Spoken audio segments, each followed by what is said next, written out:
आज भारत के 2 टैंकर्स के ऊपर आईआरजीसी ने फायरिंग की है।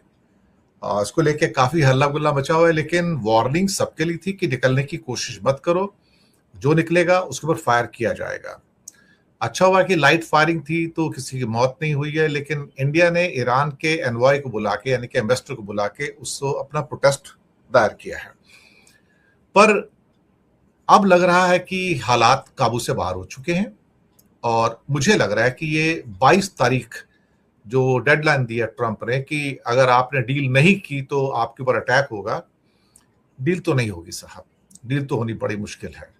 और ले दे के 19, 20, 21 3 दिन बचे हैं, या 22 का भी आधा दिन ले लो, लेकिन ईरान तो घुटने नहीं टेकेगा। ये बात तो उसने क्लियर कर दी है, और ना ही वो न्यूक्लियर जो मटेरियल है वो देगा। ये होने वाला नहीं है। शायद कुछ लोगों को थप्पड़ खा के ना, क्या कहते हैं कि उनका इलाज कम होता है। शायद ट्रंप को कुछ और ज्यादा मार पड़ने की जरूरत है, और हो सकता है कुछ और ज्यादा उनके बंदे मरे जंग के अंदर। वो शायद उसका वेट कर रहा है। जब पागलपन बढ़ जाए तो कोई क्या करे। जापान और ऑस्ट्रेलिया के बीच में एक डिफेंस डील हुई है, जिसमें जापान ऑस्ट्रेलिया के लिए 10-11 नेवल वॉरशिप्स बनाएगा। और उसमें 3 वॉरशिप तो जापान में बनाए जाएंगे, और बाकी 8 जो हैं वो क्या कहते हैं ऑस्ट्रेलिया में बनाए जाएंगे। तो शुक्र है ट्रंप कहता है, अदरवाइज तो तुम मेरे यहाँ क्यों नहीं बनवाते हो, तू जापान से क्यों बनवा रहे हो, you should get the warships built at US shipyards.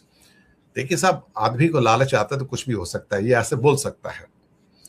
इसके साथ ही पाकिस्तान में फार्मर्स के प्रोटेस्ट हुए हैं, किसानों के प्रोटेस्ट हुए हैं वहां पर, और कई डिमांड्स को लेकर हो रहा है वहां पर भी। तो धीरे धीरे जो चीजें हैं वो कुछ इस किस्म से निकल के आ रही हैं, जो वहां भी काबू से बाहर हो रही हैं। और साथ में ही तेहरान के अंदर पिछले 48 घंटे के अंदर 4 चाइनीज शिप उतरे हैं ट्रांसपॉन्डर्स को ऑफ करके। जी हाँ, ट्रांसपॉन्डर्स को ऑफ करके।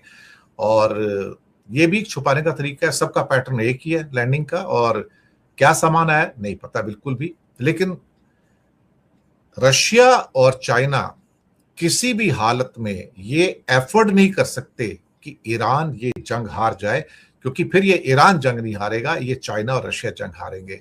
वेनेजुएला हारने के बाद ये एफर्ट नहीं कर सकते, और ये करेंगे भी नहीं, ऐसा लग रहा है। तो स्वागत है आप सबका, नमस्कार, गुड इवनिंग, आदाब और सत श्री अकाल। कौन कौन जुड़ा है भाई, नाम सारे तो नहीं ले पाऊंगा, काफी हैं। इफ्तिखार कलीम, सलीम जावेद, माथुर महेश, जय पेडनेकर, संजीव कपूर, सिराज अंसारी, असलमुल्ला वारे, चौधरी वाराई चुके, अजिंदर सिंह, नीरज अग्रवाल, शरद शर्मा, नागभूषण, शैलेंद्र, जलार्दन, दीपक बालेवार फिर से, जीतमल बंगानी, शाकिर हुसैन, आस्क्यू, परवेज, ओके, रसिक टैंक, मोहम्मद शमशाद, संदेश पाठक, खालिद, उसके बाद चंद्रशेखर साहू, दिनेश शर्मा, राजीव पराशर, विजय सिंह सराम, राजेंद्र सहारन, हमीद शेख, खेमकरण ईसर, अमित शाह, जशनजीत सिंह, एक मोहम्मद यूट्यूबर, धर्म सिंह, शशांक अग्रवाल, अभिषेक शर्मा, यासीन, विश्वरंजन दास, अशोक बंसल, फिर से अभिषेक शर्मा, महेंद्र भाई, राकेश श्रीमाली, राजीव पराशर, एस एस टेकवार, साजिद, उसके बाद पवन सब्रवाल, आईसी कुछ क्या है, शील साधक, और उसके बाद मंजूर हैं, एक काफी नाम है, तो मैं लास्ट में आ जाता हूँ अभी, नौवी और रविंदर सिंह। चलिए, बहुत बहुत स्वागत है आप सबका। सबसे पहले बात करते हैं कि 2 इंडियन टैंकर्स के ऊपर बड़ी फायरिंग हुई है। बाहर निकलने की कोशिश कर रहे थे, और क्या हुआ ये पता नहीं, लेकिन आईआरजीसी ने फायरिंग किया क्योंकि हॉर्मुज फिर से बंद कर दिया गया है। दरअसल अमेरिका ने कुछ ज्यादा ही धमकाना शुरू कर दिया था, और ज्यादा धमकाने के कारण ऐसा लग रहा था कि जैसे उसने ये विक्ट्री यहाँ पे हासिल कर ली है, और उसकी परमिशन के बिना यहाँ पत्ता भी नहीं हिल सकता। और जबकि आईआरजीसी ने कहने की कोशिश की थी कि हमने हॉर्मुज खोला था ताकि दुनिया में थोड़ी बहुत सेम्बैलेंस आ सके, जहाज निकल भी सके। लेकिन उसके बाद जो अकड़ थी इस पागल आदमी की, ट्रंप की, और बढ़ती चली गई कि मैं तुम्हारे शिप भी नहीं जाने दूंगा, मैं कोई भी नहीं जानूंगा जब तक डील नहीं होगी, कुछ भी यहाँ पे नहीं होगा। तो फिर ऐसे पागलपन का जवाब फिर वही हो सकता है जो आईआरजीसी ने अब दिया है। इंडिया के 2 जहाज निकल रहे थे, उन पर गोलीबारी की गई, और फिर दोनों जहाजों ने यू टर्न ले लिया है और वो वापस फिर से पर्शियन गल्फ में चले गए हैं। दोनों टैंकर थे। अच्छी बात है कि किसी भी क्रू मेंबर को चोट नहीं लगी और जहाज को भी कोई बड़ा नुकसान नहीं हुआ है। और इसके बाद दरअसल ईरान ने बोला है कि जो भी जहाज निकलेगा उसको IRGC की परमिशन लेनी पड़ेगी। उस IRGC की परमिशन के बिना आप यहां से नहीं जा सकते हैं। और एक बड़ा टफ पोस्ट दी गई है कि ईरान की नौसेना यानी कि ईरान की नेवी दुश्मनों को कड़वी हार देने के लिए तैयार बैठी है और हम बता देंगे कि हम क्या कर सकते हैं और हमें भी बता देंगे हम क्या करने जा रहे हैं। इस गोलीबारी के बाद जो वरीज हैं वो फिर से निकलनी शुरू हो गई हैं। तेल के दाम फिर से बढ़ने शुरू हो गए हैं, पीछे जो स्पॉट बाइंग चल रही है उसको लेकर। और बिना हॉर्मस की खाड़ी के सारी की सारी दुनिया एक्चुअली देखा जाए तो साहब पूरी सूनी है एकदम से। अब ministry of external affair India की उन्होंने ईरान के एम्बेसडर को बुलाया है और बुलाकर उसके लिए एक प्रोटेस्ट दायर किया गया है। जी हाँ, ईरान के जो एनवॉय हैं यहाँ पर यानी कि एम्बेसडर डॉक्टर मोहम्मद फतह, उनको समन किया गया शाम को 6:30 बजे। और शायद एक डिप्लोमेटिक उनको एक क्या कहते हैं कि नोट दिया गया, या फिर ये कहा जाए कि उनको ये बताया गया कि आपके इस हरकत से हम जो है खुश नहीं है, हम नाराज हैं कि आप हमारे शिप के ऊपर गोलीबारी कर रहे हो। तो ये प्रोटेस्ट होता है कि प्रोटेस्ट दायर किया जाता है कि जो आप कर रहे हैं हम उसको प्रोटेस्ट कर रहे हैं, आप ये नहीं कर सकते हैं। तो चीजें अब धीरे धीरे ऐसा लगता है कि थोड़ी बिगड़नी शुरू हो गई है और ये बिगड़ती हुई जो चीजें हैं ये शायद अब 22 तारीख के बाद आपको हो सकता है कि कुछ ऐसा होता हुआ नजर आए जो अपने आप में शायद क्या कहते हैं कि अनोखा भी हो सकता है, अद्भुत भी हो सकता है। लेकिन ईरान ये जंग हार जाए ये हो नहीं सकता, और अमेरिका ये जंग जीत जाए ये भी हो नहीं सकता है।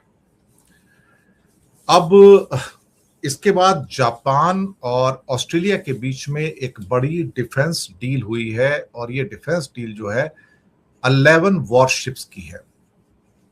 इसमें $7 बिलियन का समझौता है और जापानी कंपनी 11 वॉरशिप्स बनाएगी ऑस्ट्रेलिया के लिए। इसमें 3 जापान में बनाए जाएंगे और 8 जो है वो ऑस्ट्रेलिया में बनाए जाएंगे। और ऑस्ट्रेलिया ने एक बड़े समझौते पर साइन किया है। ये करीब करीब $7 बिलियन अमेरिकी डॉलर है या $10 बिलियन ऑस्ट्रेलियन डॉलर का ये सौदा है पूरा का पूरा। बताया जा रहा है कि 2014 में ये बाद में ये जापान और ऑस्ट्रेलिया के बीच में ये सबसे बड़ा डिफेंस का सौदा है। इस पे ऑस्ट्रेलिया के डिफेंस मिनिस्टर रिचर्ड माउल्स और जापान के डिफेंस मिनिस्टर शिंजीरो कोइजोमी ने इस पर साइन किए हैं। तो 11 मॉडर्न जो इसमें क्या कहते हैं कि वॉरशिप्स बनाए जाएंगे। इसमें कुछ फ्रिगेट्स होंगे और कुछ बाकी कुछ और भी होगा जो कि वॉरशिप्स ही होते हैं। मुझे टेक्निकली इतनी चीजें नहीं पता है, लेकिन हाँ, ऑस्ट्रेलिया का धीरे धीरे अपनी नेवी के ऊपर ज्यादा स्पेंड करना ये शायद उसके भी जो फियर हो सकते हैं, क्योंकि बहुत बड़ा देश है, आबादी मुश्किल से 2.25 करोड़ की है, इंडिया से भी एरिया में बड़ा देश है, तो संभालना कई बार मुश्किल हो जाता है।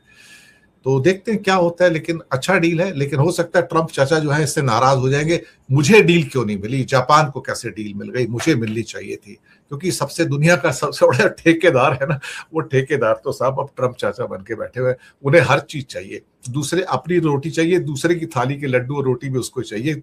तुझे कैसे मिल जाएगा, मेरी परमिशन के बिना तू कैसे खा सकता है। चलिए साहब, अच्छी बात है। अब इसके बाद पाकिस्तान में फार्मर्स प्रोटेस्ट हो गया साहब। 100 से ज्यादा कस्बों में, शहरों में किसानों का गुस्सा फूट पड़ा। उन्होंने प्रोटेस्ट किया वहां पर, और सरकार के खिलाफ जो एंटी फार्मर्स जो पॉलिसीज हैं उसको लेके वहां पर उनकी पाकिस्तान किसान राब्ता कमेटी है, PKRC, पाकिस्तान किसान राब्ता कमेटी, उन्होंने इंटरनेशनल फार्मर्स डे के अवसर पर ये सब किया। सब किसान एकजुट हुए और सरकार की पॉलिसीज को उन्होंने अपोज किया है और कई किस्म की जो डिमांड है उन्होंने रखा है। एक तो मिनिमम जो सपोर्ट प्राइस हो सकता है उसकी बात की है। इसके अलावा फर्टिलाइजर पे उन्होंने बात की है जो बिल्कुल उनके पास बहुत कम मिल रहा है। जिन जिन शहरों में प्रोटेस्ट देखे गए उसमें लाहौर, मुल्तान, बहावलपुर, साहिवाल, सरगोदा, इसके अलावा हैदराबाद, सक्कर, लरकाना, ठट्टा और कई बड़े बड़े शहरों में, और कई छोटे शहर भी ऐसे हैं, पेशावर, स्वात, एबटाबाद, बनू, इसके अलावा क्वेटा, मस्तांग, कलात, यहाँ पर भी बहुत सारा किसानों ने यहाँ पर पूरा का पूरा प्रोटेस्ट किया है। और मतलब काफी टाइम के बाद पाकिस्तान के अंदर इस किस्म का जो फार्मर्स का जो प्रोटेस्ट है वो देखने को मिला है। तो आप समझ सकते हो कि कुछ ना कुछ तो ऐसा है ना जो हिलाने वाला है। इस बीच एक बड़ी सनसनीखेज खबर आती है कि चाइना से पिछले 48 आवर्स में, 2 दिन में 4 plane back to back land किए हैं तेहरान के अंदर। सबका एक ही पैटर्न था। अब ये बेसिकली कहा जाए तो चाइना से जो उड़ान होती है वो एक तो उसका रास्ता जो है वो रास्ता है आपका कि वो वहां से अफगानिस्तान के ऊपर से होके आ जाए, लेकिन एक रास्ता वो है कि वो कजाकिस्तान, किर्गिस्तान, ताजिकिस्तान और फिर तुर्कमेनिस्तान जिसका बॉर्डर लगता है ईरान के साथ में, वहां से होकर आ जाए। तो ये शायद हो सकता है सेंट्रल एशिया के जो ताजिकिस्तान और तुर्कमेनिस्तान है उसके ऊपर से आया होगा प्लेन। ये मेरा अनुमान है। ये रूट भी है, ये फ्लाइट, इसे फ्लाइट रूट भी कह सकते हैं आप, क्योंकि वहां पर बहुत सारे हवाई अड्डे भी हैं, तो उनका एटीसी, एयर ट्रैफिक कंट्रोलर का वहां कनेक्टिविटी रहता है, जबकि अफगानिस्तान में इतना कनेक्टिविटी उतना स्ट्रांग नहीं है। एक्चुअली है तो सही, लेकिन उतना स्ट्रांग नहीं है।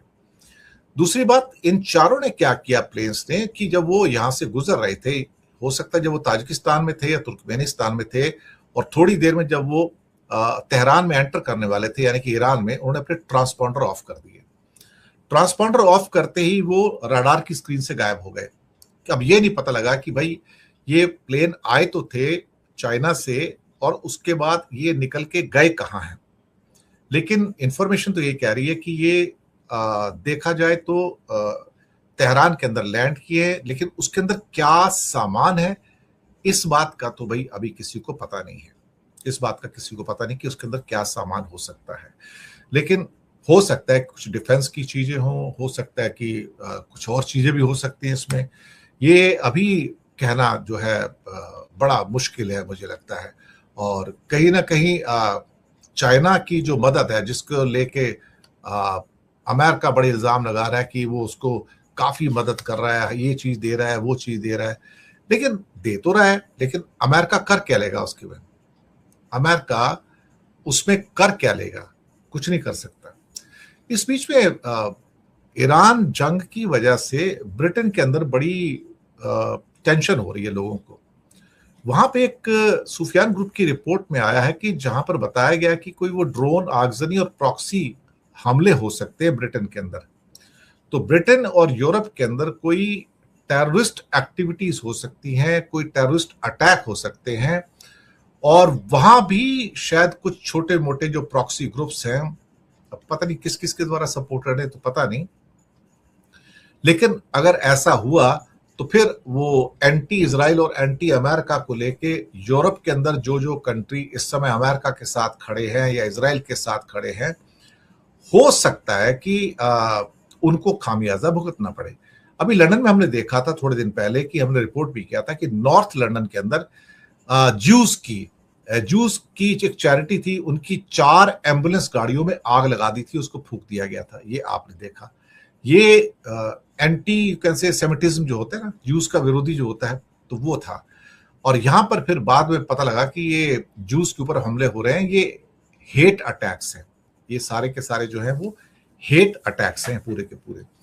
अब इस बात का क्या कहते हैं कि अंदाजा लगाया जा रहा है कि कुछ और भी ऐसे प्रॉक्सीज हैं जो लंदन में हैं या फिर यूरोप में हैं, वो अटैक कर सकते हैं। वो